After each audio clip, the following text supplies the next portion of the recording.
नमस्कार, स्वागत है आपका डीबी लाइव ब्रेकिंग में। मैं हूं समीर आत्मज मिश्र और मेरे साथ हैं अमलेंदु उपाध्याय। अभिव्यक्ति की स्वतंत्रता को लेकर सुप्रीम कोर्ट ने एक बार फिर जबरदस्त फटकार लगाई है गुजरात सरकार को और ये कहा है कि अभिव्यक्ति की आज़ादी है, किसी को अगर कोई बात बुरी लगे तो उससे उसकी उस आज़ादी को छीना नहीं जा सकता है, उसका अधिकार है और बुरा लगने पर उसके पास दूसरे रास्ते हैं अपने असहमति को दर्ज कराने का। ये जो मामला है ये इमरान प्रताप गढ़ी जो कांग्रेस पार्टी के सांसद हैं उनकी एक टिप्पणी को लेकर उस पर विवाद था, लेकिन कुणाल कामरा को लेकर जिस तरीके से महाराष्ट्र सरकार हमलावर है और महाराष्ट्र में शिवसेना के तमाम नेता हमलावर हैं, उसको देखते हुए सुप्रीम कोर्ट की ये टिप्पणी बेहद अहम मानी जा रही है। इस टिप्पणी के बाद किस तरीके से इस मुद्दे पर अभिव्यक्ति की स्वतंत्रता को लेकर एक बार फिर बहस छिड़ती दिखाई पड़ रही है, लेकिन उससे पहले इसी अभिव्यक्ति की स्वतंत्रता से ही संबंधित मुद्दे पर बहस हो रही है संसद में। राज्यसभा में आपको दिखाएंगे, ले चलेंगे राणा सांगा पर जिस तरह से समाजवादी पार्टी के सांसद रामजी लाल सुमन की जो टिप्पणी थी उसको लेकर उनके घर पर हंगामा हुआ है, उनके घर पर तोड़फोड़ की गई है उत्तर प्रदेश के आगरा जिले में और संसद में भी इस पर विवाद हो रहा है। संसद में भी लोगों ने इस मुद्दे पर अपनी बात कही है और समाजवादी पार्टी पर हमलावर हैं भारतीय जनता पार्टी के लोग।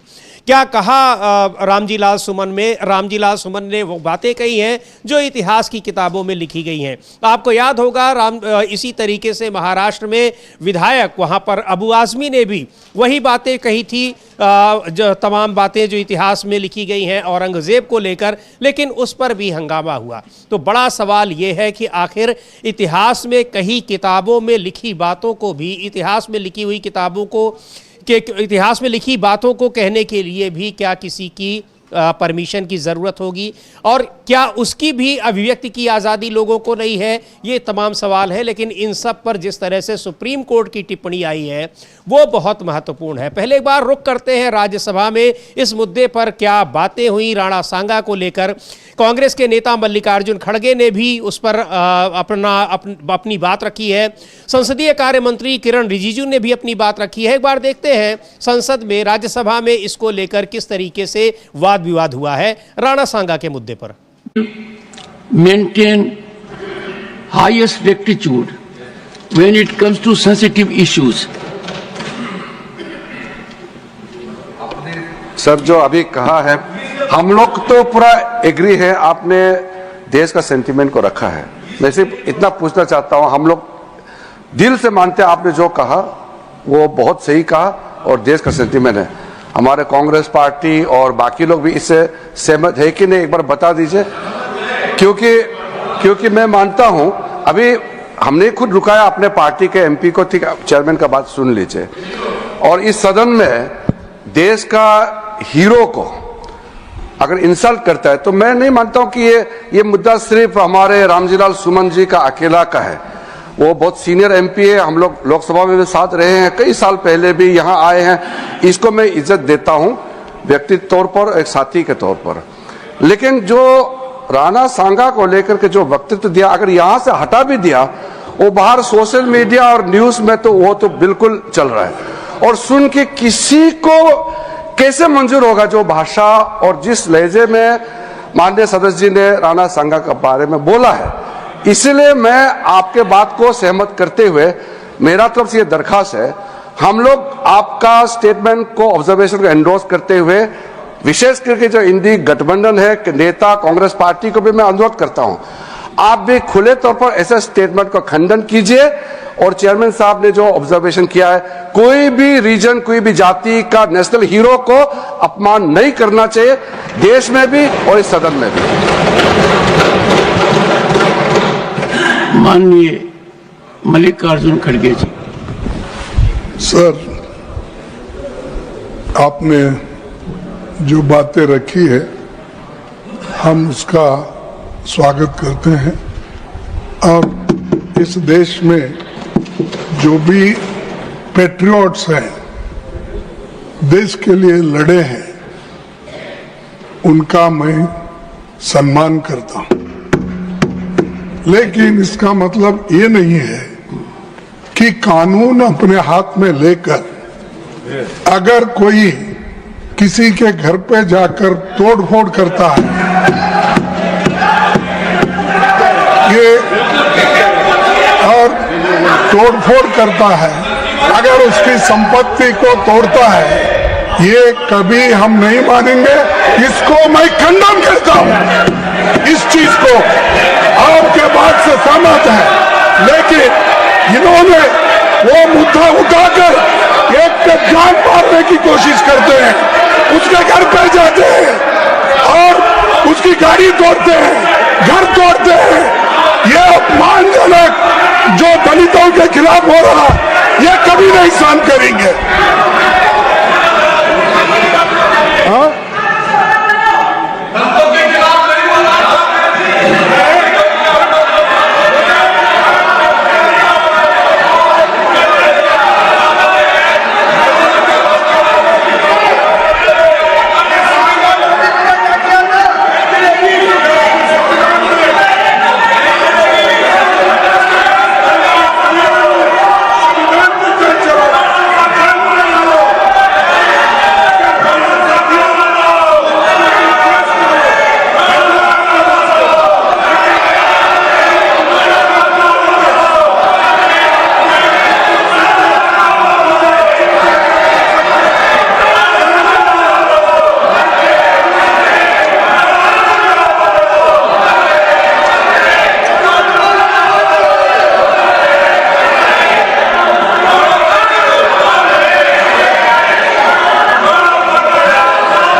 Honorable members, तो इस मुद्दे पर राज्यसभा में चर्चा हुई, बात हुई, लेकिन मल्लिकार्जुन खड़गे ने जब कहा कि जो किसी के खिलाफ कोई टिप्पणी बर्दाश्त नहीं की जाएगी, लेकिन किसी टिप्पणी के लिए किसी के घर को तोड़ दिया जाए, उनके यहाँ हमला कर दिया जाए, ये भी बर्दाश्त नहीं होगा।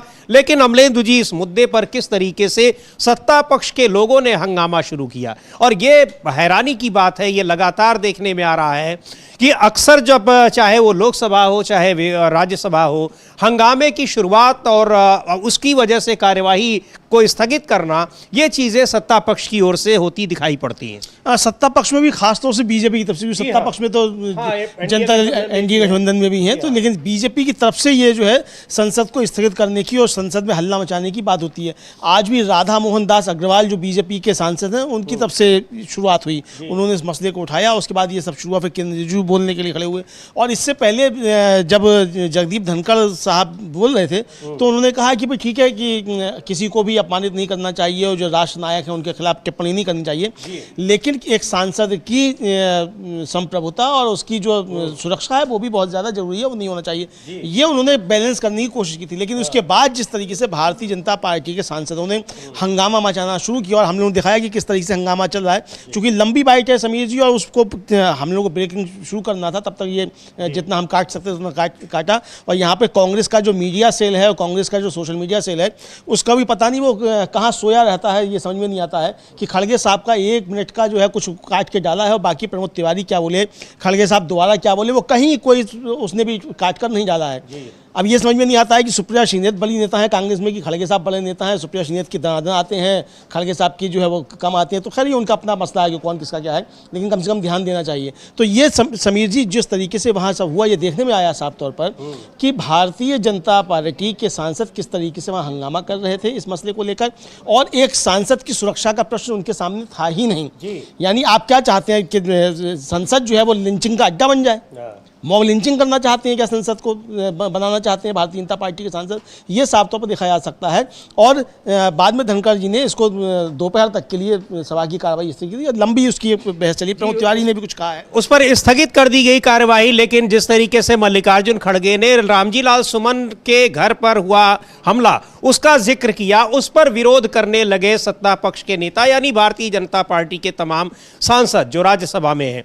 इसको लेकर सदन की कार्यवाही स्थगित करनी पड़ी दोपहर तक के लिए, 2 बजे तक के लिए। और इस मुद्दे पर उत्तर प्रदेश में जगह जगह समाजवादी पार्टी के कार्यकर्ता विरोध प्रदर्शन भी कर रहे हैं, कई जगह पुतले भी जलाए जा रहे हैं। रामजी लाल सुमन के घर पर जिस तरीके से कुछ तमाम लोगों ने वहां हमला कर दिया, और सबसे बड़ी बात यह है कि सैकड़ों की संख्या में लोग हमलावर वहां पर पहुंच गए और पुलिस प्रशासन को यह पता ही नहीं चला कि वहां पर किस तरह की घटना हो सकती है। उसके तमाम विजुअल्स जो हैं वायरल हुए हैं। रामजी लाल सुमन बहुत ही वरिष्ठ सांसद हैं, कई बार लोकसभा में रहे हैं, राज्यसभा के सदस्य रहे हैं।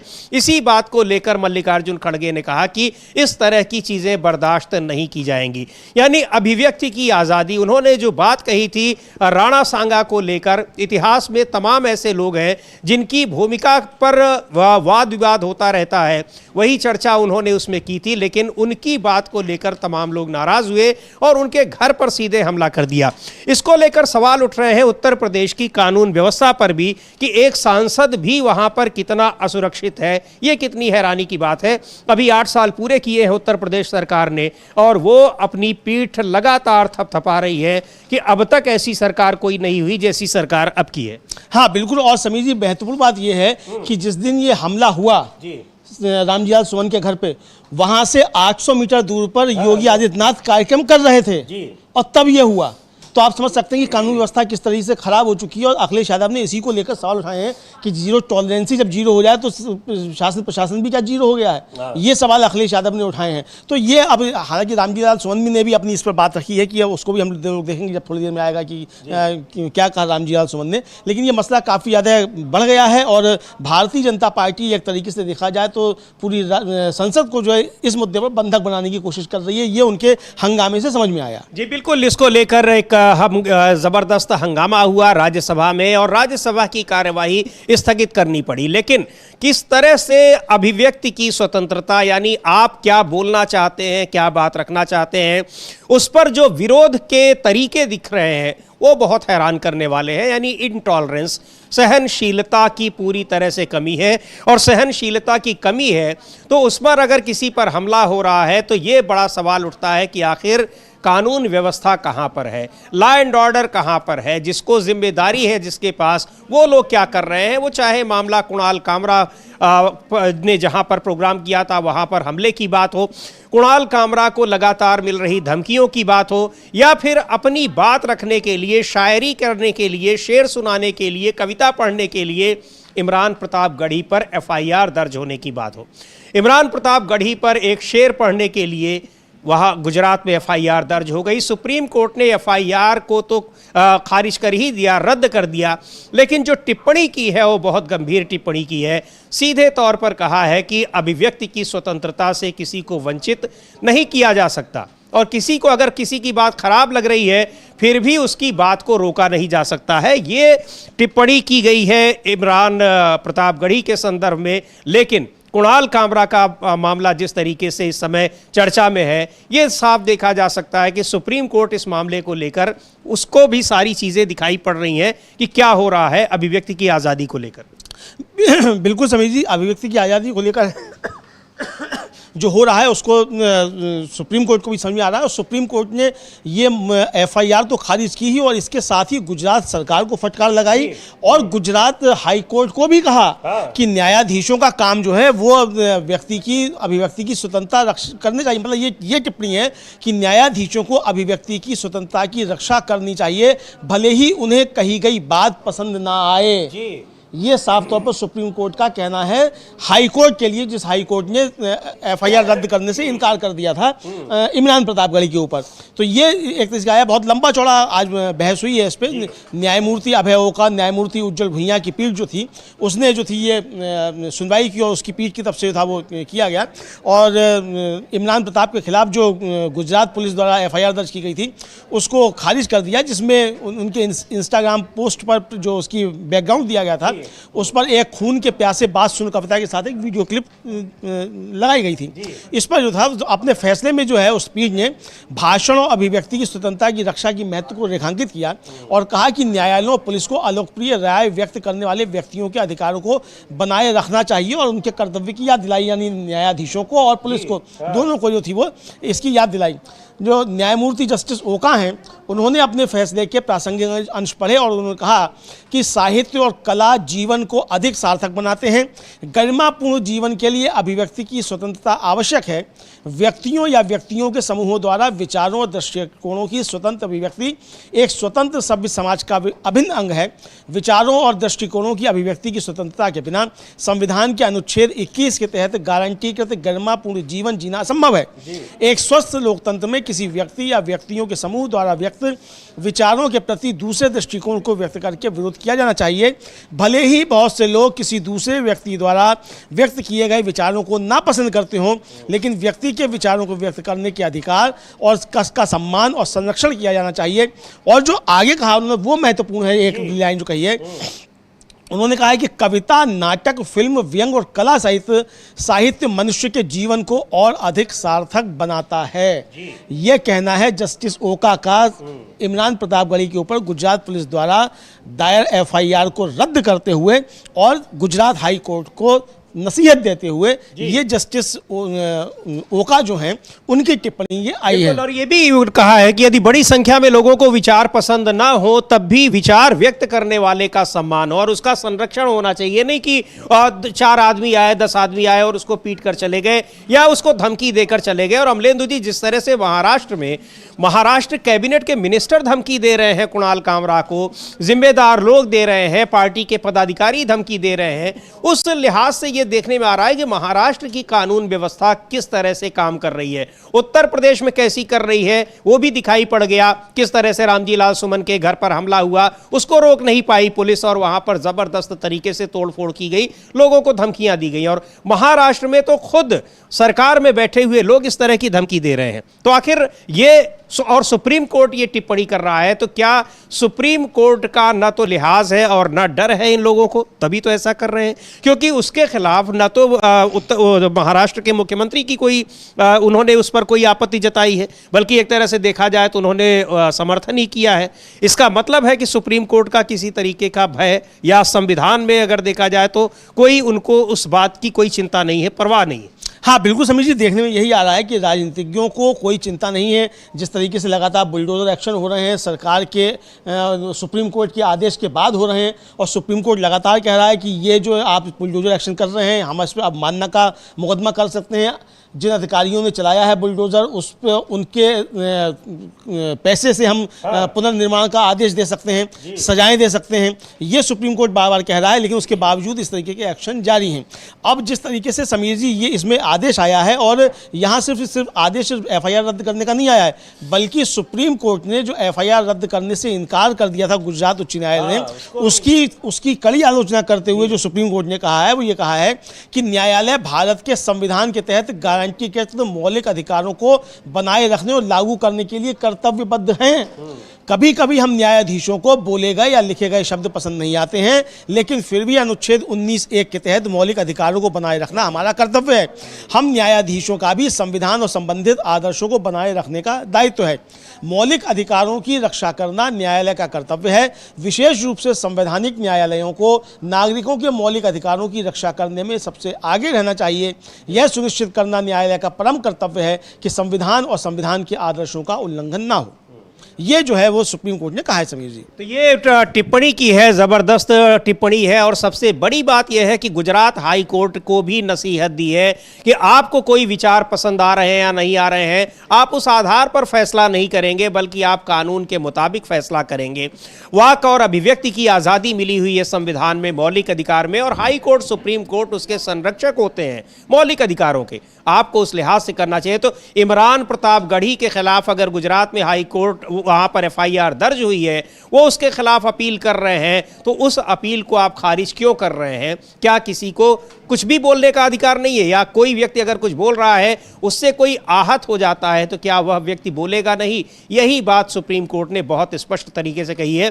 पहली बार नहीं है, अभिव्यक्ति की आज़ादी को लेकर, मौलिक अधिकारों को लेकर सुप्रीम कोर्ट के ढेरों फैसले हैं, ढेरों टिप्पणियां हैं, बावजूद इसके सरकारें ऐसा उसका खुले तौर पर उल्लंघन करती दिखाई पड़ रही हैं। ताज़ा तरीन उदाहरण इमरान प्रतापगढ़ी का तो खैर है ही, कुणाल कामरा का उदाहरण हम देख रहे हैं कि महाराष्ट्र में मिनिस्टर किस तरीके से धमकी दे रहे हैं, इसलिए कि उन्होंने जो व्यंग्य किया है, उन्होंने जो कॉमेडी की है, उसकी कुछ लाइनें उनको पसंद नहीं आ रही हैं, उसमें कही गई बातें पसंद नहीं आ रही हैं, इसलिए वो जहाँ पर जिस स्टूडियो में अपनी बात को रिकॉर्ड कर रहे हैं उसको नष्ट कर दिया गया, तोड़ फोड़ की गई, यहाँ तक कि BMC बॉम्बे म्युनिसिपल कॉरपोरेशन ने उस पर कार्रवाई की और मंत्री तक धमकी दे रहे हैं और सीधे सोशल मीडिया पर धमकी दे रहे हैं, बाकायदा मीडिया के सामने धमकी दे रहे हैं। अब कौन वाक और अभिव्यक्ति की स्वतंत्रता की रक्षा करेगा? नहीं हो पा रही है, तो ये बहुत बड़ा सवाल है कानून व्यवस्था का। और संविधान को लेकर लगातार सरकार घिरी हुई है, संसद में भी इस पर चर्चा हो रही है और बीजेपी कहती है कि हम सबसे ज्यादा संविधान का संरक्षण करने वाली सरकार दे रहे हैं, चला रहे हैं। हाँ बिल्कुल, सरकार सबसे ज़्यादा चला रहे हैं ये है। और इधर आपने जब कुणाल कामरा का जिक्र किया समीर जी, तो ये बता दें कि कुणाल कामरा ने इस व्यंग वीडियो जो था उसको लेकर मुंबई पुलिस की FIR में ट्रांजिट अग्रिम जमानत के लिए मद्रास हाई कोर्ट में अपनी याचिका दायर की है, उस पर आज सुनवाई होनी है, ये आया है। दूसरा जो इस समय एक बड़ी खबर ये आ रही है कि जो किसान नेता जगजीत सिंह डल्लेवाल हैं, उन्होंने अपना 4 महीने से जारी अनशन जो है पानी पीकर तोड़ दिया है और ये जानकारी पंजाब सरकार ने सुप्रीम कोर्ट को दी है। और डल्लेवाल MSP और अन्य मांगों को लेकर अनशन पे थे और पिछले कई दिनों से उनकी हालत जो थी वो नाजुक बनी हुई थी। इससे पहले पंजाब पुलिस ने शंभू और खनौरी बॉर्डर से किसानों को हटा दिया था। जो किसान नेता सरवन सिंह पंठेर हैं वो भी आज रिहा हो गए हैं मुक्तसर जेल से और उन्होंने जो है भगवंत मान सरकार के ऊपर काफ़ी गंभीर आरोप लगाए हैं, उस पर भी हम चर्चा में आएंगे। चूंकि अभी ये ब्रेकिंग खबर आई थी तो ये हमने ब्रेकिंग खबर दे दी है। लेकिन जो समीर जी हम लोग चर्चा कर रहे थे जिस तरीके से, और सुप्रीम कोर्ट ने जो है वो पुलिस को भी काफ़ी ज़्यादा सख्त हिदायत दी है इस मामले में। और ये कहना है सुप्रीम कोर्ट का कि पुलिस अधिकारी को संविधान का पालन करना चाहिए और आदर्शों का सम्मान करना चाहिए। संवैधानिक आदर्शों का दर्शन संविधान में ही पाया जाता है। प्रस्तावना में यह निर्धारित किया गया है कि भारत के लोगों ने भारत को एक संप्रभु, समाजवादी, धर्मनिरपेक्ष, यहाँ फिर से पढ़ देता हूँ, भारत को एक संप्रभु, समाजवादी, धर्मनिरपेक्ष, इस पर जोर इसलिए दिया कि इस पर बहुत सारी बहस होती है तीन शब्दों को लेकर, लोकतांत्रिक गणराज्य बनाने और अपने सभी नागरिकों के लिए विचार और अभिव्यक्ति की स्वतंत्रता को सुरक्षित करने का गंभीरता से निर्णय लिया है। इसीलिए विचार और अभिव्यक्ति की स्वतंत्रता हमारे लिए संविधान के आदर्शों में से एक है। नागरिक होने के नाते पुलिस अधिकारी संविधान का पालन करने के लिए बाध्य हैं और वे अपने अधिकारों को बनाए रखने के लिए बाध्य हैं। जी, ये कहना है सुप्रीम कोर्ट का पुलिस के ऊपर सख्त टिप्पणी करते हुए। बिल्कुल कि आप FIR दर्ज कर रहे हैं, खैर FIR किसी ने शिकायत की है तो दर्ज होगी, लेकिन बड़ी जिम्मेदारी इसमें कोर्ट की बनती है और इसीलिए गुजरात हाई कोर्ट पर बेहद सख्त टिप्पणी की सुप्रीम कोर्ट ने कि आप अपने मन से किसी मामले में फैसला नहीं दे सकते। आपको कोई बात किसी के खिलाफ अगर आपको लग भी रही है तो उसका मूल्यांकन संविधान के आधार पर होगा, न कि आप जैसा चाहेंगे उस आधार पर होगा।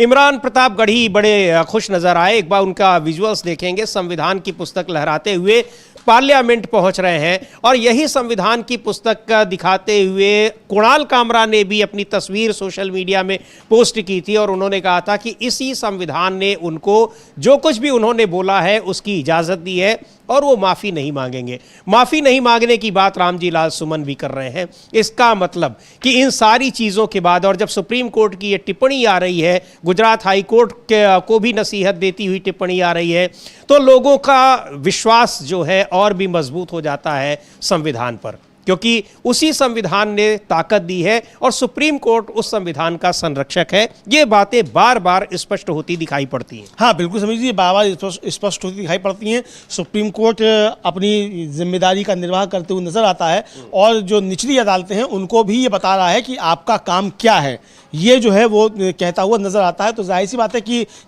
थोड़ी बहुत उम्मीदें जो बची हुई हैं वो फिलहाल जो है वो सुप्रीम कोर्ट से ही बची हुई हैं। अब वो भी कितनी बची रहती हैं तो खैर आने वाला समय बताएगा समीर जी, लेकिन फिर भी थोड़ी बहुत उम्मीदें जो है वो इसी से बची रहती हैं, ये देखने में आ रहा है। लेकिन ये मसला जो है ये एक तरीके से कहा जाए कि एक नज़ीर भी बन सकता है समीर जी, क्योंकि जिस तरीके से जगहों पर FIR दर्ज कराई जाती हैं वो ये आ रहा है। तो अब गुजरात में FIR दर्ज कर ली गई, कभी पंजाब में कर ली जाएगी, कभी असम में कर ली जाएगी, तो इस तरीके लेकर के चीज़ें सामने आती रहती हैं। तो बिल्कुल इस तरह की चीजें सामने आती रहती हैं, लेकिन ठीक है FIR दर्ज होती है पर उसकी सुनवाई तो कोर्ट में होती है। और इसीलिए सुप्रीम कोर्ट ने गुजरात हाई कोर्ट को भी, और जाहिर सी बात है कि लोअर कोर्ट्स के लिए भी एक बड़ी नसीहत है कि उनको किस आधार पर किसी केस को खारिज करना चाहिए, एक्सेप्ट करना चाहिए या उस पर फैसला देना चाहिए, ये बहुत मायने रखता है। और उसमें सबसे महत्वपूर्ण बात होती है कि वो संविधान के आधार पर आप देंगे, महत्वपूर्ण बात है। और गुजरात हाई कोर्ट ने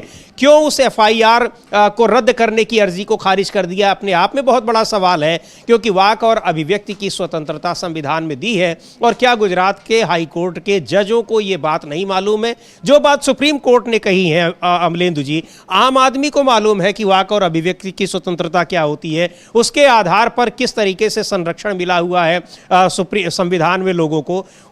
फिर भी अगर ये किया है तो ये सुप्रीम कोर्ट की नसीहत नहीं बल्कि उनके खिलाफ एक नाराजगी बहुत दिखाई पड़ रही है कि आप ऐसा कैसे कर सकते हैं। बिल्कुल उस तरह से जैसे तमाम मसलों पे हमने देखा ED और CBI की छापेमारी के दौरान उन मामलों में सुप्रीम कोर्ट ने न केवल उन एजेंसियों को नसीहत दी बल्कि लोअर कोर्ट्स को भी, और जिनमें कुछ राज्यों के हाई कोर्ट हैं उनको भी नसीहत दी कि आप किस आधार पर लोगों को की जमानत की अर्जी को खारिज कर रहे हैं। और यहाँ भी समीर जी गुजरात हाई कोर्ट को और अन्य न्यायाधीशों को भी नसीहत दी है सुप्रीम कोर्ट ने, और इसके साथ साथ पुलिस को भी नसीहत दी। और इससे पहले तो बहुत सख्त टिप्पणी की थी कि पुलिस अधिकारियों को संविधान के अनुरूप काम करना चाहिए, किसी मास्टर के कहने पर नहीं करना चाहिए, इस तरीके की टिप्पणी थी। और आज जो समीर जी कहा गया है सुप्रीम कोर्ट की तरफ से, सुप्रीम कोर्ट ने कहा है कि भारतीय न्याय संहिता की धारा 196 के अंतर्गत अपराध के लिए बोले गए या लिखे गए शब्दों पर एक उचित मजबूत दिमाग वाले दृढ़ और साहसी व्यक्ति के मानकों के आधार पर विचार किया जाएगा, ना कि कमजोर और अस्थिर दिमाग वाले लोगों के मानकों के आधार पर। यह बहुत सख्त टिप्पणी। और उसके बाद जो न्यायालय ने कहा, सुप्रीम कोर्ट ने कहा, वो कहा कि बोले या लिखे गए शब्दों के प्रभाव का आकलन उन लोगों के मानदंडों के आधार पर नहीं किया जा सकता जिनमें हमेशा असुरक्षा की भावना रहती है या जो हमेशा आलोचना को अपनी शक्ति या पद के लिए खतरा मानते हैं। फिर से पढ़ के सुना देता हूं। बोले या लिखे गए शब्दों के प्रभाव का आकलन उन लोगों के मानदंडों के आधार पर नहीं किया जा सकता जिनमें हमेशा असुरक्षा की भावना रहती है या जो हमेशा आलोचना को अपनी शक्ति या पद के लिए खतरा मानते हैं। यानी किसी की आलोचना से आपका दिल आहत हो जाता है और आपको लगता है कि ये आपकी कुर्सी पर खतरा है, तो उनके सोचने के अनुसार इसका आकलन नहीं किया जा सकता। ये सुप्रीम कोर्ट ने समीर जी आज आदेश में अपने कहा है, जो कि इमरान गढ़ी के मामले में था। इसमें एक तरीके से साफ कहा जाए कि गुजरात की जो BJP सरकार है वो सुप्रीम कोर्ट में एक शायर से हार गई है।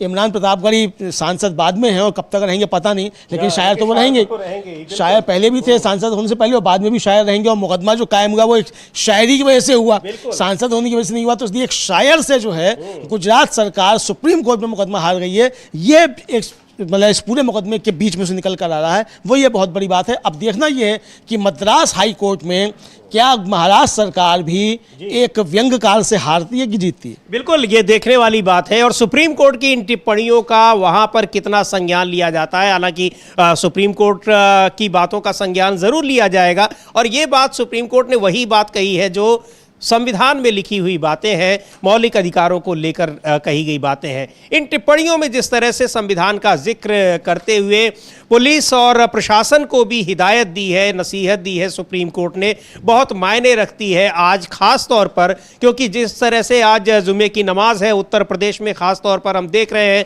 संभल और दूसरी जगहों पर तमाम बंदिशें लागू की जा रही हैं कि कहाँ नमाज पढ़ी जा सकती है, कहाँ नमाज नहीं पढ़ी जा सकती है। आप अपने घरों की छत पर नमाज नहीं पढ़ सकते हैं, नमाज नहीं पढ़, अगर आपने नमाज पढ़ी सड़क पर या छत पर तो पासपोर्ट कैंसिल कर दिए जाएंगे। इस तरह की एक इसको हिदायत नहीं कहेंगे, धमकियां दी जा रही हैं। बड़ा विरोध भी इसका हो रहा है कि आप कौन तय करेगा और कैसे तय किया जाएगा। लेकिन बहुत महत्वपूर्ण बात यह है कि ये इस तरह के जब आदेश जारी किए जाते हैं तो क्या उस समय इन अधिकारियों के जहन में कहीं से भी संविधान की बात रहती है? लगता तो नहीं है। हाँ बिल्कुल, संविधान की बात कहाँ से आएगी ये तो साफ जाहिर हो रहा है, और इस तरीके के आदेश दिए जा रहे हैं। मुझे लगता है इस पर भी सुप्रीम कोर्ट को स्वतः संज्ञान लेना चाहिए या और लोगों को जाना चाहिए। लेकिन इस बीच एक जो बीच में खबर आ रही है, चूंकि आपने संभल का जिक्र कर दिया, मस्जिदों का जिक्र किया, तो आज अलविदा की नमाज है समीर जी, यानी कि ईद से पहले का जो आखिरी जुमा होता है उसको जो प्रेयर की जाती है वो है। और इसको लेकर खासतौर से पूरे उत्तर प्रदेश में ऐसा बताया जा रहा है जैसे जाने कौन सी मुसीबत आ गई है, जुमे की नमाज है तो सब हर जगह अलर्ट है और पुलिस बहुत सख्त है, इस तरह की बातें जो सब आ रही है, खबरें बनाई जा रही है जैसे यानी त्योहार ना हो गया, कोई बड़ी मुसीबत आ गई है, इस तरीके से पेंट करने की कोशिश की जा रही है। हमारा मीडिया भी इसी तरीके कर रहा है। लेकिन इस बीच all India Muslim personal law board जो है उसने अल्पसंख्यकों से, खासतौर से मुसलमानों से अपील की है कि जुमे की नमाज में आप जाएं तो हाथ पर काली पट्टी बांध कर जाएं। वो विरोध में कि जो वक्फ बिल लेकर आया जा रहा है उसके विरोध में आप अपना एहतजाज दर्ज करें, ये all India Muslim personal law board ने अपील की है समीर जी। ये अपील की है कि मुस्लिम नमाज पढ़ने जाएं आज के दिन तो वो हाथों पर काली पट्टी बांध कर जाएं। वक्फ संशोधन विधेयक का जबरदस्त विरोध हो रहा है संसद से लेकर सड़क तक। All India Muslim personal law board ने 26 तारीख को अभी पटना में विरोध प्रदर्शन आयोजित किया था। कल भी विजयवाड़ा में विरोध प्रदर्शन है, देशव्यापी विरोध प्रदर्शन हो रहा है। इससे पहले दिल्ली के जंतर मंतर पर हुआ था विरोध प्रदर्शन, और ये विरोध प्रदर्शन राजनीतिक था लेने का भी एक माध्यम बना हुआ है। जिस तरीके से पटना में, बिहार में चुनाव होने वाले हैं आने वाले दिनों में, पर्सनल लॉ बोर्ड ने सीधे तौर पर वहां पर तमाम नेताओं को, तमाम पार्टियों को बुलाया था, लेकिन नीतीश कुमार और ये चिराग पासवान वहां नहीं पहुंचे थे। उसको लेकर भी चर्चाएं हैं बहुत सारी। लेकिन वक्फ संशोधन विधेयक को लेकर पर्सनल लॉ बोर्ड और दूसरे मुस्लिम संगठनों ने स्पष्ट कर दिया है कि इस मुद्दे पर पता चल जाएगा कौन पार्टी हमारे साथ है और कौन नहीं। तो एक तरह से बैरोमीटर का भी काम कर रहा है राजनीतिक दलों के लिए पर्सनल लॉ बोर्ड ने जो शर्तें रख दी हैं। हाँ बिल्कुल, बैरोमीटर का काम कर रहा है समीर जी, और ये एक तरीके से दबाव जो है वो चिराग पासवान, नीतीश कुमार और चंद्रबाबू नायडू इनके ऊपर बढ़ रहा है कि वो इस पर अपना रुख स्पष्ट करें। हालांकि चिराग पासवान ने अपना रुख स्पष्ट कर दिया है और वो इस बिल के समर्थन में मजबूती के साथ खड़े हुए हैं और उनका कहना है कि ये बिल एकदम सही है और इस पर विरोध नहीं करना चाहिए। चिराग पासवान ने तो स्पष्ट कर दिया है कि वो अब नमस्ते सदा वत्सले कर रहे हैं, शायद हो सकता है ना करें, लेकिन जो भाव निकल के आ रहे हैं वो निकल कर ही आ रहे हैं।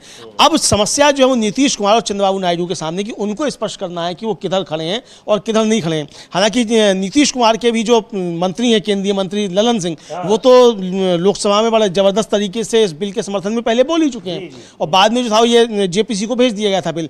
अब देखना यह कि नीतीश कुमार की तरफ से इस पर कोई प्रतिक्रिया आती है कि नहीं आती है, और नीतीश कुमार की पार्टी लोकसभा में इसके समर्थन में वोट देती है कि इसके विरोध में वोट देती है। और यही जो है वो पहचान जो है वो चंद्रबाबू नायडू की होनी है कि वो इस बिल के समर्थन में क्या करते हैं। हाँ, विजयवाड़ा में जब कल उस पर वहां पर विरोध प्रदर्शन होगा तो फिर उनका क्या रुख रहता है, उस पर उनकी क्या प्रतिक्रिया रहती है, देखने वाली बात है। लेकिन आज के लिए मुस्लिम पर्सनल लॉ बोर्ड ने अपील की है कि लोग अपने बाह में काली पट्टी बांध कर जाएं। और सीपीएम के नेता हैं, सांसद हैं जॉन ब्रिटास, उन्होंने भी कहा है कि हम लोग इस बिल का विरोध कर रहे हैं और इसका विरोध करने वाले जो हैं उनके साथ हम खड़े हुए हैं। सुनते हैं एक बार क्या कहा है सीपीएम के सांसद जॉन ब्रिटास ने। लेकिन इस मुद्दे पर बहुत सारे राजनीतिक दलों का साथ भी मिल रहा है मुस्लिम पर्सनल लॉ बोर्ड और मुस्लिम संगठनों को वक्फ संशोधन विधेयक के खिलाफ। सुन लेते हैं सीपीएम सांसद जॉन ब्रिटास को क्या कह रहे हैं वक्फ संशोधन विधेयक को लेकर। Against the Buff Amendment Bill 2024. See, each political party will be adopting suitable method of protest against the Waqf bill. My party has decided that we would oppose this bill tooth and nail because the only intention of this government, BJP government, is to create polarization. Most of the legislations they have brought in with regard to certain communities have been to create or drive wedge between one community and another community. So they are at liberty to, exhort for any sort of protest, and I am sure that my party and other opposition parties also will be taking a firm position on such calls. तो वक्फ संशोधन विधेयक को लेकर सरकार घिरी हुई है और सरकार की सहयोगी पार्टियां सबसे ज्यादा घिरी हुई है क्योंकि उनको राजनीतिक नुकसान होता दिखाई पड़ रहा है। उसको लेकर मुस्लिम पर्सनल लॉ बोर्ड ने आज तमाम लोगों से अपील की है कि जब वो जुमे की नमाज अदा करने जाएं तो हाथों पर अपने काली पट्टी बांध कर जाएं। और इस बीच देशव्यापी विरोध प्रदर्शन हो रहे हैं। पटना में हुआ और कल अब विजयवाड़ा में प्रदर्शन की तैयारी हो रही है। इससे पहले दिल्ली के जंतर मंतर पर भी हुआ। और इस बीच एक बड़ी खबर आ रही है कि म्यांमार में 7.2 तीव्रता का भूकंप आया है। अमलेंदु जी, और क्या जानकारी मिल पाई है इसके बारे में? हाँ Sameer ji, national centre for seismology NCS के अनुसार आज 28 मार्च को म्यांमार में 7.2 तीव्रता का भीषण भूकंप आया है। फिलहाल अभी तक जो है कोई जानमाल का हानि का कोई अभी खबर नहीं है, लेकिन ये इतना तगड़ा झटका है समीर जी कि भूकंप का केंद्र धरती के अंदर 10 किलोमीटर गहराई में था कि इतने के बाद जानमाल की हानि जो है हो सकती है और उसकी खबरें आ सकती हैं। चूंकि अभी आया है थोड़ी देर पहले ही, तो अभी इसका कोई अपडेट इसका नहीं हुआ, अभी तक नहीं आया है, लेकिन ये हो सकता है। और तुरंत तो बचाव कार्य जो शुरू कर दिए। इसका समीर जी जो असर है वो हमारे जो नॉर्थ ईस्ट के राज्य हैं उन पर भी इसका पड़ेगा, चूंकि म्यांमार से लगते हुए हैं हमारे नॉर्थ ईस्ट के राज्य, खासतौर से मणिपुर जो तो काफ़ी ज़्यादा लगता है। तो मणिपुर में भी अभी तक कोई सूचना नहीं है कि उसका वहाँ कितना असर है कितना असर नहीं है, लेकिन ये खबर आ रही है कि भूकंप जो है म्यांमार में आया है और ज़मीन के 10 किलोमीटर अंदर जो था उसका केंद्र था। जी, तो और उसकी बताई जा रही है कि उसकी जो तीव्रता है, इंटेंसिटी है, वो 7.2 बताई जा रही है। 7.2 की तीव्रता काफ़ी ज़्यादा होती है। अपडेट उस पर जो आता है उससे हम आपको अपडेट करेंगे, लेकिन आपको बता दें कि म्यांमार में 7.2 की तीव्रता का भूकंप आया है। फिलहाल जान माल के नुकसान की खबर अभी नहीं मिल पाई है। अभी खबर ये अपडेट हो रही है। इसके बारे में जैसे ही और खबर, जी हाँ, खबर ये आ रही है कि बैंकॉक में भी इसका असर पड़ा है और वहाँ कई बिल्डिंग्स जो है वो ध्वस्त हुई हैं, लेकिन जानमाल की हानि जो है उसकी अभी तो कोई सूचना नहीं आ पाई है।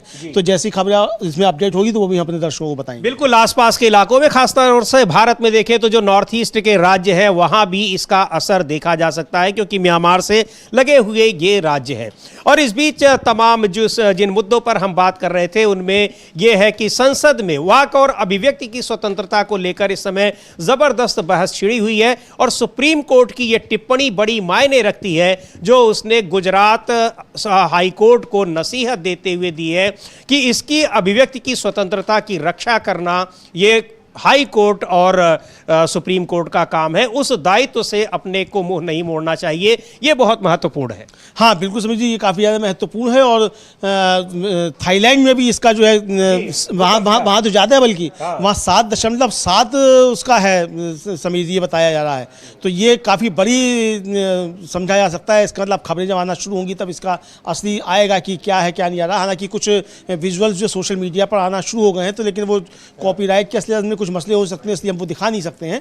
लेकिन जो खबरें आ रही हैं उसको हम बता सकते हैं आपको कि बहुत तगड़ा जो है ये भूकंप आया है म्यांमार में। इसका 10 किलोमीटर अंदर केंद्र था और थाईलैंड तक जो है इसका असर गया है समीर जी। यानी जी बिल्कुल, थाईलैंड तक उसका असर गया है। म्यांमार उसका केंद्र है भूकंप का। और उत्तर नॉर्थ ईस्ट के जो हमारे पूर्वोत्तर भारत के तमाम राज्य हैं वहाँ भी इसका असर देखा जा रहा है। अभी उस पर खबरें अपडेट हो रही हैं, लेकिन आपको बता दें कि म्यांमार में अभी अब से कुछ देर पहले 7.2 तीव्रता का भूकंप आया है, रिकॉर्ड किया गया है। फिलहाल जान माल के नुकसान की खबर अभी उसमें नहीं आई है। उस पर हमारी निगाहें बनी हुई हैं, उस पर हम अपडेट आपको दे रहे हैं। लेकिन अभी आपको बता दें कि म्यांमार में 7.2 तीव्रता का भूकंप आया है। हाँ बिल्कुल, 7.3 तीव्रता का भूकंप आया है। और समीर जी, इसको लेकर जो म्यांमार का मीडिया है वो खबर दे रहा है कि युंगान में जो है ऊंची इमारतों में रहने वालों ने महसूस किया और 12:50 पर यंगून के समय अनुसार हाँ भूकंप आया और ऊंची इमारतों में रहने वालों ने भूकंप का असर जो है महसूस किया है। ये वहाँ का म्यांमार का मीडिया जो है ये बता रहा है समीर जी। जी बिल्कुल, तो म्यांमार में भूकंप आया है 7.2 की तीव्रता का और उसमें अभी तक जानमाल के नुकसान की खबर नहीं है। जो विजुअल्स या तस्वीरें आती हैं तो उसको हम आपको ज़रूर दिखाएंगे, लेकिन उसका असर पूर्वोत्तर भारत के तमाम राज्यों पर भी हुआ है। क्या असर हुआ है अभी उसके बारे में बहुत खबरें नहीं पता चली हैं। जैसे ही अपडेट होगा बताएंगे आपको। लेकिन अब से कुछ ही देर पहले ये भूकंप आया है म्यांमार में। 7.2 की तीव्रता नापी गई है रिक्टर स्केल पर इसकी, जो बता बताया जा रहा है। और थाईलैंड में भी भूकंप के बड़े झटके महसूस किए गए हैं। तो भूकंप की ये बड़ी खबर है और कुछ तस्वीरें आ भी रही हैं।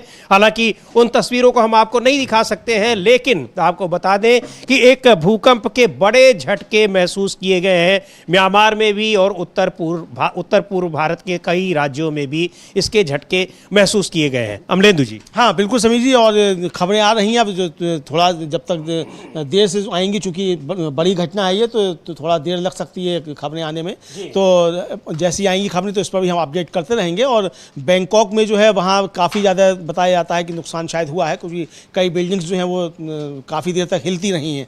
तो ये जो विजुअल्स आ रहे हैं वो हम देख सकते हैं कि किस तरीके से जो है वो देख रहे हैं कि स्विमिंग पूल में उस ज्वार भाटा टाइप के दिखाई पड़ रहे हैं, पानी काफी ऊपर उछल रहा है। तो खैर इस पर जो भी अपडेट आता है हम आपको देंगे। लेकिन इस बीच जिस तरह से आज जुमे की नमाज है और all India Muslim personal law board ने काली पट्टी लगाकर विरोध प्रदर्शन के लिए, विरोध स्वरूप काली पट्टी लगाकर जाने के लिए कहा है, अपील की है। और संभल में उत्तर प्रदेश के तमाम जगहों पर जिस तरह से हाई अलर्ट रखा गया है, ये अपने आप में बहुत महत्वपूर्ण है, हाई अलर्ट रखने की बात। लेकिन बहुत सारी बंदिशें लगाई गई हैं कि कहाँ की नमाज पढ़ी जा सकती है, कहाँ नहीं, सड़कों पर नहीं पढ़ सकते हैं। और उसको लेकर जो धमकियां दी गई हैं कि अगर सड़कों पर या लोग अपनी छतों पर भी नमाज पढ़ते हैं तो उनके पासपोर्ट तक कैंसिल किए जा सकते हैं। हालांकि इसको लेकर एनडीए के ही सहयोगी जयंत चौधरी, जो केंद्रीय मंत्री भी हैं, उन्होंने भी बड़ी आपत्ति दर्ज कराई है और बहुत ही तल्ख शब्दों में उन्होंने आपत्ति दर्ज कराई है। इकरा हसन समाजवादी पार्टी की सांसद हैं, उन्होंने भी विरोध जताया है। लेकिन जयंत चौधरी की टिप्पणी बड़ी मायने रखती है। अमलेंदु जी आरएलडी के नेता हैं, कुछ ही समय पहले, चुनाव से कुछ समय पहले वो शामिल हुए थे एनडीए में। उनकी टिप्पणी ये क्या बता रही है? समीर जी, उनकी टिप्पणी बता रही है कि बीजेपी के एजेंडे को लेकर अब बीजेपी के जो सहयोगी दल हैं उनके बीच एक असंतोष पैदा हो रहा है। चूंकि बीजेपी का तो ठीक है, अपना हिंदुत्व का एजेंडा है, एंटी मुस्लिम एजेंडा है, उसको अपना लागू करना है, तो वो अपना एजेंडा लागू कर रही है। लेकिन बीजेपी के एजेंडे को लागू करने के लिए जयंत चौधरी समर्थन क्यों दें, ये सवाल उठ रहा है। तो अब इसको लेकर जो है जयंत चौधरी के मन में जो है वो हो सकता है कुछ उथल पुथल हो रही हो कि बीजेपी तो उनकी राजनीति ही सब खत्म करने पर तुल गई है। तो कुछ समझ में आया हो तो बहर, अगर समझ में आया तो भी देर से समझ में आया, और समझ में जो नहीं आया है तो गोलमोल शब्दों में क्यों बोलना है, खुलकर बोलना चाहिए जयंत चौधरी को। समझ बिल्कुल उसमें खुलकर बोलना चाहिए। लेकिन उन्होंने इसका विरोध किया है और उसको नाराजगी जताई है। लेकिन दूसरी ओर प्रधानमंत्री नरेंद्र मोदी जो सौगात दे रहे हैं, सौगाते ईद, वो उसकी भी बड़ी चर्चा हो रही है। प्रियंका चतुर्वेदी ने उस पर टिप्पणी की है, क्या कहा है? सौगाते मोदी को असल में जो उद्धव ठाकरे हैं उन्होंने सौगाते सत्ता कह दिया था। इसको लेकर बीजेपी बहुत एक तरीके कहा जाए बड़ी नाराज दिखाई पड़ रही है। इसको लेकर जो है वो प्रियंका चतुर्वेदी का ये हम पोस्टर देख सकते हैं सौगाते मोदी का। ये बिहार पास ये सौगाते मोदी किट, सौगात देना है तो वक्फ बिल वापस ले लो, ईद पर कुछ बांटना है तो मोहब्बत बांटो, देना है तो दिल में जगह दो, ये सारी चीजें। यानी इसका घोषणा तो की है कि 32 लाख लोगों तक पहुंचाएंगे, लेकिन कोई इसको ले नहीं रहा है इस सौगात को। एक बार सुनते हैं प्रियंका चतुर्वेदी कह क्या रही हैं। लेकिन इस तरह के पोस्टर जगह जगह लगाए गए हैं बिहार में, और भी जगहों पर इसका बड़ा विरोध हो रहा है कि हमें सौगात नहीं चाहिए ईद पर जो आप सामान देने वाले हैं, ईदी देने वाले हैं, यानी गिफ्ट देने वाले हैं, उसको मत दीजिए। वक्फ बिल को आप वापस ले लीजिए जो हमारे अधिकारों को खत्म करने वाला है। खैर सुनते हैं प्रियंका चतुर्वेदी क्या कह रही हैं इस मुद्दे पर, सौगाते मोदी को लेकर। और ये सौगाते मोदी की नहीं, ये सौगाते सत्ता की है। आपका क्या कहना है इस पर? आपकी क्या है? सही बात है, जिस तरीके से मुसलमानों के बारे में क्या क्या नहीं कहा जाता है, ध्रुवीकरण एक तरफ फैलाते हैं, और जैसे ही ईद आई तो उनको ये सौगाते मोदी दिया जा रहा है। और मैं पूछ रही हूँ सौगाते मोदी है क्या? ये टैक्स पेयर के पैसे से ये बांटा जा रहा है, टैक्स पेयर है जो वो दे रहे हैं, और ना मोदी जी का हो रहा है। तो इस तरीके से जो काम और जो कर्म है, जो अंतर है, उसको उद्धव जी ने बयान किया है। एक सवाल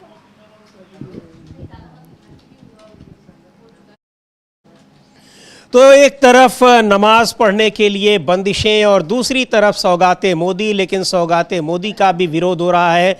लोगों को ये सौगात नहीं चाहिए। ये पोस्टर जो हम देख रहे हैं यहाँ पर, ये बिहार में जगह जगह लगे हुए हैं कि हमको सौगात नहीं चाहिए, आपको अगर सौगात देनी है तो वक्फ बिल की सौगात दीजिए। ये सौगाते मोदी को लेकर भारतीय जनता पार्टी में भी काफ़ी बेचैनी है अमलेंदु जी। प्रधानमंत्री का ये इनिशिएटिव हो सकता है, लेकिन इसको लेकर बहुत सारे बीजेपी के भी नेता या या बीजेपी के शासित राज्य भी बहुत सहज नहीं दिखाई पड़ रहे हैं। हाँ, बहुत सहज दिखाई नहीं पड़ रहे हैं। अब लोगों को लग रहा है कि भाई अभी तक तो आप टोपी पहनने से भी इनकार कर रहे हैं, तो आप जो सौगात दे रहे हैं, तो ये अब बीजेपी के अंदर भी सब कुछ शुरू हो गया है। इसमें उत्तर प्रदेश के मुख्यमंत्री योगी आदित्यनाथ का एक बयान बड़ा वायरल हो रहा है इस संदर्भ में कि वो कहते हैं कि अगर 100 हिंदू रहते हैं तो वहाँ 50 मुसलमान बहुत सुरक्षित तरीके से रहते हैं, लेकिन जहाँ 50 मुसलमान रहते हैं वहाँ 100 हिंदू नहीं सुरक्षित रहते। इस तरह की कोई बात उन्होंने कही है और उसी पर प्रधानमंत्री नरेंद्र मोदी का एक बयान लोग छाप रहे हैं या सोशल मीडिया पर शेयर कर रहे हैं, जब उन्होंने कहा था कि वो जहां पैदा हुए गुजरात में उनके आसपास सारे मुस्लिम लोग ही थे। कुछ इस तरह की बातें सोशल मीडिया पे आ रही हैं। हाँ, और ईद पर उनके यहाँ खाना नहीं बनता था, पड़ोसियों के यहाँ से खाना आता था। ये वो कहते हैं। पूछ रहे हैं कि मोदी जी कैसे सुरक्षित रहे। हाँ, तो अब लोग यही पूछ रहे हैं कि जब मोदी जी सुरक्षित थे तो बाकी अब हिंदू असुरक्षित क्यों हो गया? जब मोदी जी उस समय सुरक्षित रहे तब तो मोदी जी प्रधानमंत्री, तो हिंदू असुरक्षित क्यों हो गया? अब लोग ये सवाल भी पूछ रहे हैं। तो बहरहाल सोशल मीडिया पर इस तरह की बाजी चलती रहती है समीर जी, लेकिन बीजेपी जिस तरीके से तमाम मुद्दों को एक सांप्रदायिक एजेंडे के तरीके से पेश करती है, उसको लेकर सवाल जरूर उठते रहते हैं समीर जी। जी बिल्कुल, उसे लेकर सवाल उठ रहे हैं और जो बंदिशें लगाई जा रही हैं खास तौर से और हाई अलर्ट पर रखा गया है। बिल्कुल सही कह रहे थे अमलेंदु जी कि आखिर एक त्यौहार है, इसमें हाई अलर्ट की क्या जरूरत है, और इस तरह की जो बंदिशों की बात आप कर रहे हैं, ऐसे आदेश जारी कर रहे हैं, इनकी क्या जरूरत है। और इनमें जिस तरह से अब सुप्रीम कोर्ट ने अभिव्यक्ति की आज़ादी को लेकर टिप्पणी की है और गुजरात हाई कोर्ट को नसीहत दी है, वो अपने आप में बहुत मायने रखती है, बहुत महत्वपूर्ण है। और यहाँ राज्यसभा में अभिव्यक्ति की आज़ादी पर ही बहस चल रही है। बहस अभी थोड़ी देर पहले, अभी तो कार्यवाही स्थगित की गई है 2 बजे तक के लिए, जिसमें रामजी लाल सुमन के वक्तव्य पर वहाँ विवाद हो गया और उनके घर पर तोड़फोड़ की गई, यानी वहाँ उनकी अभिव्यक्ति की आज़ादी पर इस तरह की कार्रवाई की गई और कानून व्यवस्था का उस पर सवाल उठा। एक बार राज्यसभा में उस जो वाद विवाद हुआ है, जिस तरीके से मल्लिकार्जुन खड़गे ने रामजी लाल सुमन के घर पर हुए हमले की बात की और उसका बीजेपी के सांसदों की ओर से जिस तरह से विरोध हुआ, यानी एक तरह से कहा जाए तो उनके घर पर जो तोड़फोड़ हुई है उसका समर्थन करते वो दिखाई पड़ रहे थे, उसको देखना बड़ा महत्वपूर्ण है। एक बार उस वाद विवाद को देखें हम, उस विजुअल को, किस तरीके से मल्लिकार्जुन खड़गे के बयान पर वहां पर हंगामा होने लगा राज्यसभा में। Deep thought process, honourable question. मैं वाद विवाद में नहीं पढ़ना चाहता हूं, लेकिन मैंने पहले ही कहा, आप जो बातें कही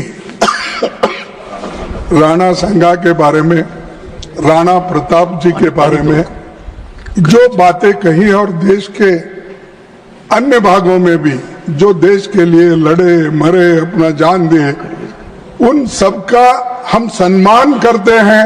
ये बात मैंने कही और आपने जो कही उसको मैं सेकंड किया। इनको क्या आपत्ति है उसका? दूसरी बात मैंने ये कहा कि कोई बात का आपको और उनमें इतिहासकार आपके और उनके अगर है, उनमें मतभेद है तो आप जुड़ा। इसका मतलब ये नहीं किसी का घर जलाओ, किसी के घर के ऊपर बुलडोजर लगाओ, किसी का ये करो, किसी के बच्चों को मारो। तो ये बात सर, ये बात मैं नहीं मानता। संविधान इसका परमिशन नहीं देता और संविधान जब परमिशन नहीं है, ये बातें यहाँ लाना ठीक नहीं है। इसीलिए मैं आपसे अपील करता हूँ, उनको कम से कम इतिहास पढ़ के, और उन्होंने जो है इतिहास पढ़ के एक दूसरे से बात करने दो। लेकिन मैं तो आपके बात को सपोर्ट कर रहा हूँ। मैं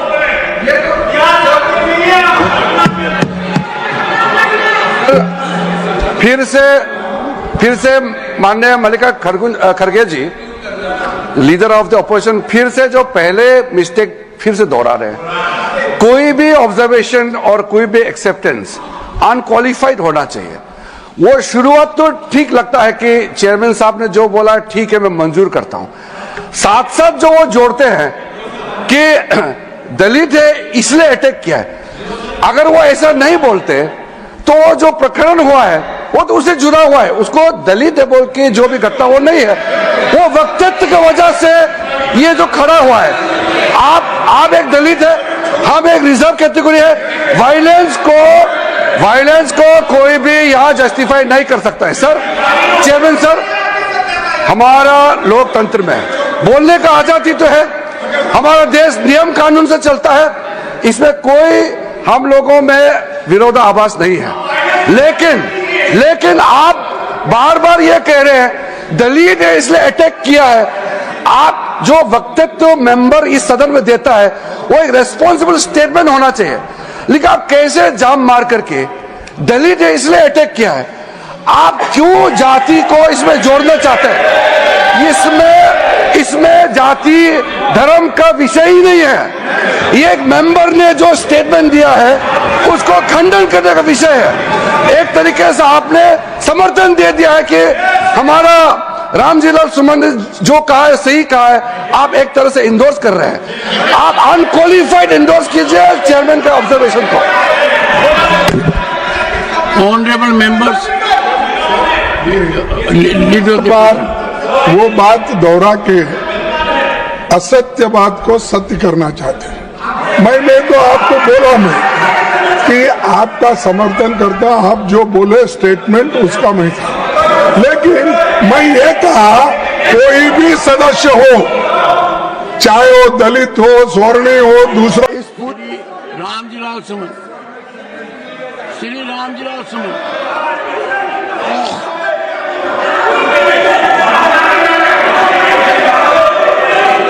सभापति जी is going on record, accept the speaker consent.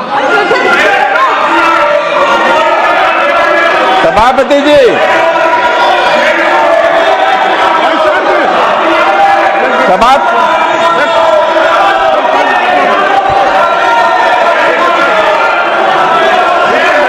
सभापति आओ साहब, बोले The house is adjourned to meet at noon today. कहाँ सुन रहे हैं? तो रामजी लाल सुमन भी अपनी बात रखने के लिए उठे, लेकिन उनको बोलने नहीं दिया गया। और यही बात कही मल्लिकार्जुन खड़गे ने कि आखिर कोई व्यक्ति, किसी व्यक्ति की बात से अगर आप सहमत नहीं हैं तो क्या आप उसका घर तोड़ देंगे? बिल्कुल वही बात जो सुप्रीम कोर्ट में जस्टिस ओका कह रहे हैं कि आपको किसी की बात अगर सुनने का अधिकार नहीं है, फिर भी उसकी अभिव्यक्ति की आज़ादी का सम्मान करना चाहिए, संविधान यही कहता है। वही बात मल्लिकार्जुन खड़गे कह रहे हैं, लेकिन सम्मान उसका कितना करना चाहिए कि रामजी लाल सुमन को राज्यसभा में बोलने तक नहीं दिया जा रहा है। हाँ, रामजी लाल सुमन को राज्यसभा में नहीं बोलने दिया जा रहा है और मल्लिकार्जुन खड़गे को भी नहीं बोलने दिया जा रहा है। शोरगुल इतना किया जा रहा है। और हमारा कांग्रेस का मीडिया विभाग जो है, जो सोशल मीडिया संभालता है, वो अभी तक खड़गे जी की एक ही बाइट 1 मिनट की डाल के, और वो भी सो गया है, वो भी दूसरी बात नहीं काट के डाल पाया है अभी तक कि खड़गे जी ने वहाँ क्या क्या बात रखी। तो ये समीर जी देश के अंदर चल रहा है, राज्यसभा में खासतौर से जिस तरीके से चल रहा है वो सब देखने में आया। रामजी लाल सुमन अपनी बात रखना चाहते थे, उनको नहीं बोलने दिया गया। मल्लिकार्जुन खड़गे ने बात रखी, उनको नहीं बोलने दिया गया। पूरी समय भारतीय जनता पार्टी के सांसद जो थे वो हल्ला मचाते हुए देखे गए।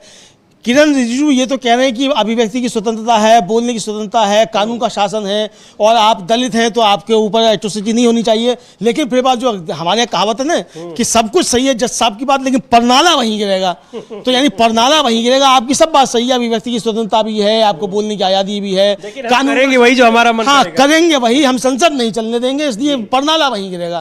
तो वो आखिर में किरण रिजिजू साहब ने कह दिया परनाला वहीं गिरेगा। और ये बात सुनकर कि परनाला वहीं गिरेगा, हमारे जो सभापति महोदय थे जगदीप धनखड़ साहब, उन्होंने रामजी लाल सुमन को बोलने के लिए मौका दिया, लेकिन रामजी लाल सुमन अपनी बात नहीं रख पाए, तो सदन की कार्रवाई दोपहर तक के लिए स्थगित कर दी। जी बिल्कुल, तो उस पर सदन की कार्रवाई स्थगित कर दी गई। लेकिन रामजी लाल सुमन अपनी बात को उसी राज्यसभा में स्पष्ट करना चाह रहे हैं जहां उन्होंने जो बात कही थी उसको लेकर हंगामा मचा हुआ है। रामजी लाल सुमन इतिहास की बात कर रहे हैं कि जो हमने इतिहास में पढ़ा है, अबू आजमी इतिहास की बात कर रहे हैं कि हमने जो इतिहास की किताबों में पढ़ा है। लेकिन उनका विरोध इसलिए हो रहा है कि जो इतिहास की किताबों में आपने पढ़ा है वो मत कहिए, जो आपने व्हाट्सएप पर पढ़ा है आपको वो बात करनी चाहिए। लगता तो यही है। हाँ बिल्कुल बिल्कुल यही लगता है कि जो आपने व्हाट्सएप पर पढ़ा है उसे अब इतिहास मानिए। तो ये अब इतिहासकार अब इतिहास नहीं पढ़ाएंगे, इतिहासकार अब मोदी जी पढ़ाएंगे, अमित शाह जी पढ़ाएंगे और व्हाट्सएप पढ़ाएगा। इतिहासकार अब इतिहास नहीं पढ़ाएंगे। तो ये तो साफ समझ में आ रहा है समीर जी, अब जिस तरीके से चल रहा है तो अब इतिहास ठीक है भाई, कोई किसी का समर्थक हो सकता है, कोई किसी को मानने वाला हो सकता है, लेकिन अगर इतिहास के नज़रिए से बात की जाएगी तो वो की जाएगी। लेकिन यहाँ एक बात और भी है समीर जी, कि इतिहासकारों को ही इतिहास पढ़ाने दीजिए, फिर हमारे राजनेताओं को भी इतिहास नहीं पढ़ाना चाहिए, वो चाहे रामजी लाल सुमन हो, चाहे वो अबू हासिम आजमी हो, इनको भी फिर इतिहास नहीं पढ़ाना चाहिए। ये भी सही है। तो दोनों, मतलब अगर हम किसी की समीक्षा कर रहे हैं तो दोनों पक्ष की हमको बात देखनी होगी कि भाई लोगों की अगर किसी के साथ भावनाएं जुड़ी हैं तो इतिहास अपनी जगह, इतिहास अपनी बात करता रहता है, लेकिन आपको उसे राजनीति में नहीं घसीटना चाहिए। तो ये चीज़ें भी सही नहीं है, एक तरीके से समीर जी ये कहा जा सकता है। जी बिल्कुल, ये चीज़ें सही नहीं है, लेकिन इस मामले में प्रमोद तिवारी ने भी वक्तव्य दिया है राणा सागा को लेकर, जिस पर घमासान मचा हुआ है। रामजी लाल सुमन ने जो कुछ कहा उसको लेकर विवाद हो रहा है। बीजेपी के लोग, तमाम लोग हैं, और कुछ जो संगठन है उनके लोग उस पर नाराजगी जता रहे हैं। उस पर प्रमोद तिवारी क्या कहते हैं उनको भी सुन लेते हैं। लेकिन इस मुद्दे पर आपको बता दें कि राज्यसभा में जबरदस्त हंगामा हुआ। सत्ता पक्ष के लोगों ने न तो मल्लिकार्जुन खड़गे को बोलने दिया, और रामजी लाल सुमन को तो वो बोलने का मौका ज़रूर दिया जगदीप धनखड़ ने, चेयरमैन जगदीप धनखड़ ने, लेकिन उनको बोलने नहीं दिया गया वहाँ पर।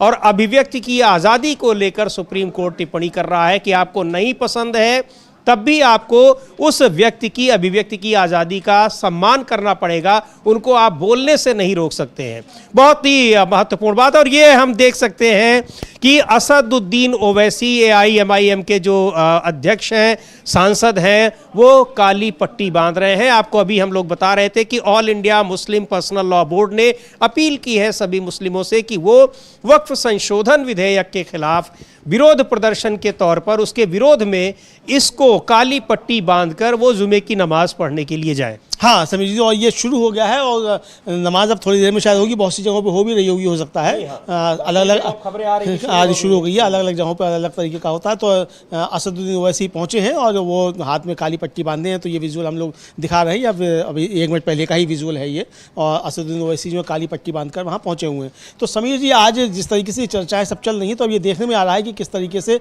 संसद को भी जो है वो इतिहास पे कुश्ती का जो अखाड़ा बनाया जा रहा है, और कहा जाता है जो प्रति इतिहास है वो, यानी इतिहास को उल्टा किया जा रहा है, शीर्षासन भी कराया जा रहा है, ये भी देखने में आ रहा है। तो यानी राजनीति जिस तरीके से धर्म, जाति और इतिहास के साथ गड्ढमड्ढ की जा रही है, इसके दुष्परिणाम आने वाले समय में देखने को मिलेंगे देश को। जी बिल्कुल, उसके इतिहास पर चर्चा हो रही है बहुत सारे मुद्दों पर। लेकिन एक और महत्वपूर्ण बात है अमलेंदु जी, कि बहुत से मुद्दों पर चर्चा की मांग तो हो रही थी लेकिन उन पर नहीं हुई।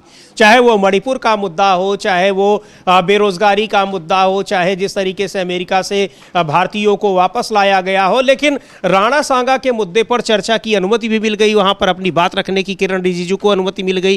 किरण रिजिजू कर्नाटक की बात को रख देते हैं, कर्नाटक के डिप्टी चीफ मिनिस्टर का जिक्र कर देते हैं, जो उनको वहां नहीं करना चाहिए नियमतः, उनकी अनुमति मिल जाती है, लेकिन जरूरी मुद्दों पर अनुमति नहीं मिलती है। और यही शिकायत है विपक्ष के नेताओं की कि लोकसभा में स्पीकर भी ऐसा ही करते हैं और राज्यसभा के सभापति जगदीप धनखड़ भी ऐसा ही करते हैं। हाँ बिल्कुल, जगदीप धनखड़ भी ऐसा ही करते हैं। और आज भी जगदीप धनखड़ साहब ने देखिए सदन शुरू होते ही अपनी बात रखना शुरू कर दी जी। तो अभी जब हल्ला मच रहा था तो आपको अपनी बात रखने के लिए थोड़ा धैर्य रखना चाहिए था, लेकिन इसका मतलब पहले से तय था कि इस मसले पर आज हंगामा होना है, इसका मतलब तो यही समझा जाएगा। और उन्होंने अपनी बात रखी, हालांकि कायदे की बात रखी, ऐसा नहीं है, जगदीप धनखड़ साहब ने आज कायदे की बात रखी कि भाई दोनों पक्ष जो है वो संभल कर थोड़ा सा रहें, आप भी जो है इस तरह की बात मत कीजिए और दूसरा जो है वो हिंसा ना करे, इस तरह की बात कही। लेकिन बीजेपी को तो एक मौका जो था वो दे दिया गया कि आप जो है इस पर हल्ला मचाइए। जी बिल्कुल, और इसको लेकर अगर हम देखें कि लोकसभा में जिस तरह से स्पीकर ओम बिरला ने राहुल गांधी पर टिप्पणी की, उस पर विपक्ष नाराज है, उनसे मुलाकात भी की, मुलाकात के बाद अपनी शिकायत भी दर्ज कराई कि आखिर आप बात बेबात किस तरह से विपक्षी सांसदों के खिलाफ उखड़ जाते हैं, उनके प्रति आप गुस्सा दिखाते रहते हैं और सत्ता पक्ष के लोगों के हंगामे पर भी कुछ नहीं बोलते।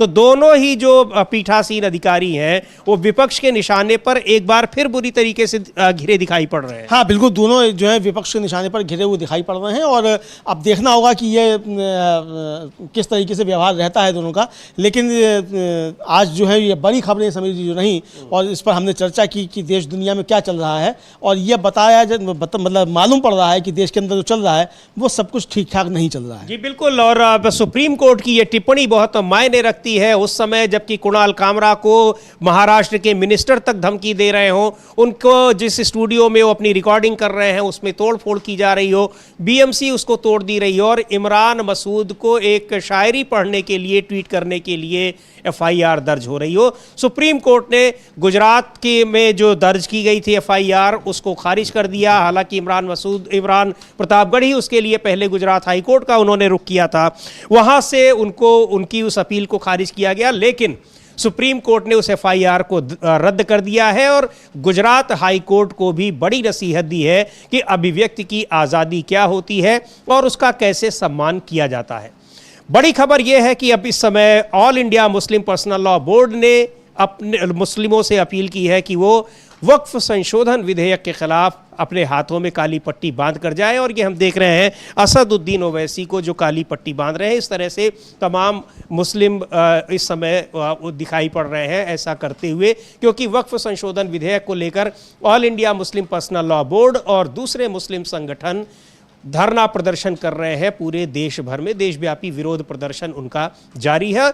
म्यांमार में भूकंप की बड़ी खबर आई है, 7.2 की इंटेंसिटी की खबर है। अभी जान माल के नुकसान की कोई खबर नहीं है, रहेगी हमारी नज़र, उस पर आपको अपडेट देंगे। फिलहाल इस कार्यक्रम को यहीं समाप्त करते हैं। बने रहिए डीबी लाइव के साथ। मुझे और अमलेंदु उपाध्याय को दीजिए अनुमति। नमस्कार।